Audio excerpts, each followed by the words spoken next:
Hey friend, Randolph Koch here with the Shepherd's Heart with an encouragement from Daniel chapter 3. I'd encourage you to read that full chapter. It'll make a lot more sense from what I'm about to share with you. Again, read chapter 3 of Daniel. It's a familiar passage. You'll remember the story of Shadrach, Meshach, and Abednego in the fiery furnace. And in that process, you saw them follow God rather than man and do what God said, no matter what the consequences. So as the story goes, everybody was supposed to, by this decree, worship this golden image and worship ultimately Nebuchadnezzar. And Shadrach, Meshach, and Abednego did not do that. And the other officials there knew this, and they accused them before Nebuchadnezzar. And part of this was, if anybody didn't do that, they were supposed to be immediately thrown into the fiery furnace as a punishment.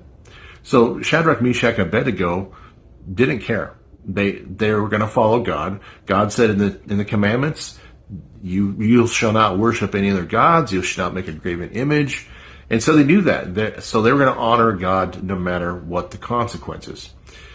We can learn a lot from them, right? So as it goes on, they end up getting thrown in the fiery furnace, and the Nebuchadnezzar had heated as I recall, like 7 times the normal temperature because he's so enraged. He heated up, or had it heated up 7 times hotter than normal, and then had them bound, Shadrach, Meshach, and Abednego, and thrown into the fiery furnace.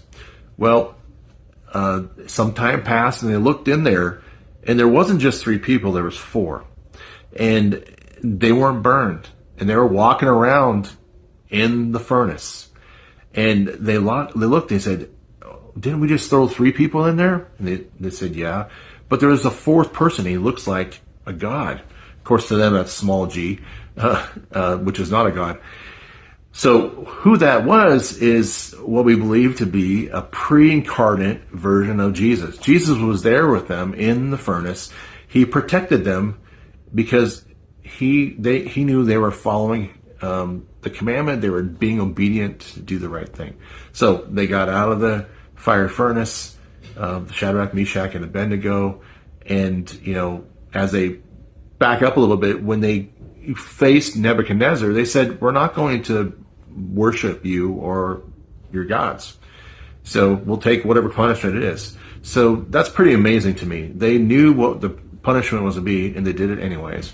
And then God protected them. So what I want to encourage you with today is, number 1, worship God only. Don't worship the god of money. Don't worship the politicians. Don't worship the kings and queens. Don't worship money and things. Worship Him alone. And secondly, with that is take God at His word. When He says to do something, try to be obedient to do that, because it'll go better for you if you do. So that's number 1. Secondly, I want to encourage you to trust Him completely and do His will no matter what. Just like Shadrach, Meshach, and Abednego, they knew the consequences, and they were going to trust Him anyways. They knew that God was going to deliver them. They had faith that God was going to deliver them, which is pretty amazing, and we need to learn from that as well. So no matter what you're facing today, know that He's going to deliver you through what that circumstance you're facing. No matter what, follow Him, trust Him completely, and do His will no matter what. And then a big encouragement to you and I, third and final, is that just like He was in the fiery furnace with Shadrach, Meshach, and Abednego, and He protected them, God is with you always, no matter what fiery furnace, or in our case, whatever circumstance we're going through. He's with us always, and He is going to protect us, and we just need to trust that He will do that. So He is your protector. Remember that no matter what you face, He is with you always. So, as a quick recap, worship God alone and take Him at His word. Secondly, trust Him completely, do His will no matter what. Do His will. It's always going to work out better for you if you do. And third, Just like he was their protector, Shadrach, Meshach, and Abednego's protector, Jesus is going to protect you as well.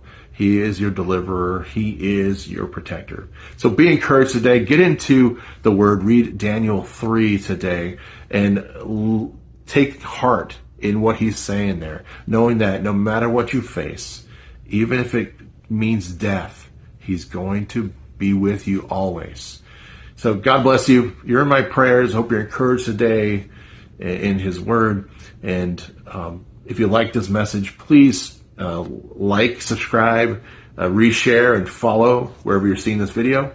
And again, this is Randolph Koch with the Shepherd's Heart, and I really appreciate if you do this for me. And keep me in your prayer as well. I really appreciate it. God bless, and we'll talk to you later.